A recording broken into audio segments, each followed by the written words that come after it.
हैदराबाद के बाद अब उत्तर प्रदेश के इटावा में स्थित लायन सफारी में शेरनी कोरोना से संक्रमित पाई गई है। लायन सफारी के ब्रीडिंग सेंटर में 18 शेरों की जमात में कोरोना ने दस्तक दे दी है। शेरों की सैंपलिंग कराई गई है। यहां पर रहने वाले 14 शेरों का टेस्ट करवाया गया है। यह सैंपल बरेली अनुसंधान केंद्र भेजे गए हैं, जिसकी रिपोर्ट आज मिली है। रिपोर्ट में 12 शेरों की रिपोर्ट निगेटिव है, जबकि एक शेरनी कोरोना पॉजिटिव पाई गई है। इसके साथ ही एक की जांच रिपोर्ट अभी संदिग्ध है। रिपोर्ट आने के बाद वन विभाग में हड़कंप मच गया है। हालांकि लायन सफारी में शेरों के संक्रमित की सूचना को सफारी प्रशासन सिरे से खारिज कर रहा है। राजस्थान के बांसवाड़ा शहर के मध्य में ऑक्सीजन का केंद्र कहे जाने वाले जंगल में गुरुवार रात भीषण आग लग गई। गर्मी के बीच सुलगी आग ने कुछ ही देर में पूरे जंगल को आगोश में ले लिया, जिसके बाद कई घंटों की मेहनत के बाद आग पर काबू पाया जा सका। जंगल में लगी आग ने कई जीवों को अपनी चपेट में ले लिया। पक्षी और जंगली जानवर आग से बचने के लिए भागते रहे। अंधेरे में कई पक्षी उड़ते भी देखे गए। कई मोरों ने ऊंची इमारतों वाली छतों पर शरण ले ली। ये जंगल जयपुर और उदयपुर मुख्य मार्ग पर बसे हुए सर्किट हाउस और माही कॉलोनी के पीछे वन विभाग की जमीन पर ही है।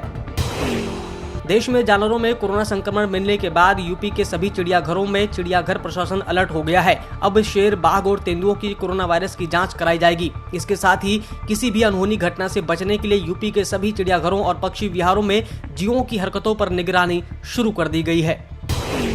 उत्तर प्रदेश के मिर्जापुर के मड़िहान वन क्षेत्र के मलुआ में गुरुवार की दोपहर आग लग गई। आगे की सूचना मिलने पर भी वन विभाग का कोई भी कर्मचारी अधिकारी मौके पर नहीं पहुंचा और धू धू कर जंगल जलता रहा। हवा का रुख शांत होते ही आग की लपटें भी शांत हो गई। मड़िहान का जंगल बारूद के ढेर पर बसा है। आरोप है कि एक तत्कालीन वनाधिकारी ने जंगल से ठीक सटे स्थान पर विस्फोटक सामग्री रखने का लाइसेंस दे दिया। इसके साथ ही बड़े धड़ल्ले से यह विस्फोटक सामग्री का कारखाना भी फलने फूलने लगा। ग्रामीणों ने आशंका जताई है कि कहीं ये आग वहीं से तो नहीं निकली। झारखंड के लापुंग थाना क्षेत्र के ग्रामीण इलाकों में एक बार फिर से जंगली हाथियों का आतंक देखने को मिल रहा है। देर रात जंगली हाथी ने उनीकेल गांव पहुंचे 2 लोगों के घरों को बुरी तरह से क्षतिग्रस्त कर दिया। कुछ दिनों पहले उनीकेल गांव में ही हाथी ने स्कूल को भी क्षतिग्रस्त कर दिया था और फसलों को रौंद डाला था। इधर घटने की सूचना पाकर अधिकारी लोगों से मुलाकात की और मुआवजा देने का आश्वासन भी दिया। पर्यावरणविद Padmashri doctor Anil Joshi OP Jindal global university व जिंदल ग्लोबल बिजनेस स्कूल की ओर से आयोजित वेबिनार में कहा कि दुनिया में जिस तरीके से हर साल 10 मिलियन हेक्टेयर जंगल काटे जा रहे हैं और दुनिया भर में ग्लेशियरों का तेजी से पिघलना जारी है, इससे पर्यावरण में भारी बदलाव देखने को मिल रहा है। ये पूरी दुनिया के लिए चिंता का विषय है। जल संकट पर डॉक्टर अनिल जोशी ने कहा कि 1951 में 5170 क्यूबिक मीटर प्रति व्यक्ति पानी था, जो कि लगातार घट रहा है। 2025 तक यह प्रति व्यक्ति 1465 हो जाएगा।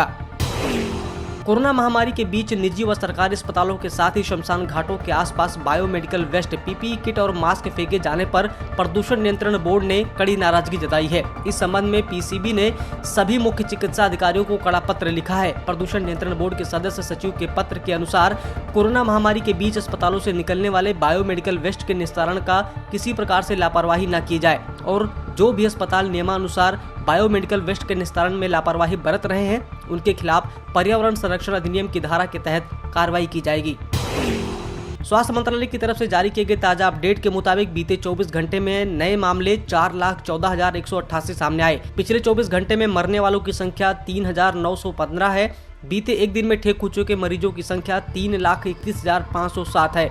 कोरोना के कुल मामले अब तक 2,14,91,598 सामने आ चुके हैं। वहीं अब तक कुल ठीक हो चुके मरीजों की संख्या 1,76,12,351 है। मौसम विभाग के मुताबिक अगले 24 घंटे के दौरान देश के 15 से अधिक राज्यों में हल्की से मध्यम बारिश के आसार हैं। देश के कई राज्यों में 7 और 8 मई को बारिश के आसार बने हैं। इनमें पश्चिम बंगाल, केरल, कर्नाटक, बिहार, झारखंड, छत्तीसगढ़, आंध्र प्रदेश, उत्तराखंड, हिमाचल प्रदेश, सिक्किम, असम, मेघालय, अरुणाचल प्रदेश और नागालैंड में हल्की से मध्यम बारिश के साथ 1-2 जगहों पर तेज बारिश होने के आसार बन रहे हैं। झारखंड के कई जिलों में मौसम का मिजाज बदल गया है। जानकारी के अनुसार रांची में बादल छाए रहने के साथ ही मेघ गर्जन और वज्रपात की आशंका है। चतरा, गुमला, हजारीबाग, लातेहार, रामगढ़ और रांची में मेघ गर्जन के साथ वज्रपात की आशंका जताई गई है। इस दौरान बारिश के भी आसार हैं। मौसम विभाग ने लोगों से आग्रह करते हुए कहा है कि सतर्क और सावधान रहें, सुरक्षित स्थान पर शरण लें, पेड़ के नीचे न रहें, बिजली के खंभों से दूर रहें, किसान अपने खेतों में न जाएं और मौसम के सामान्य होने की प्रतीक्षा करें। सब्सक्राइब करें पर्यावरण पोस्ट।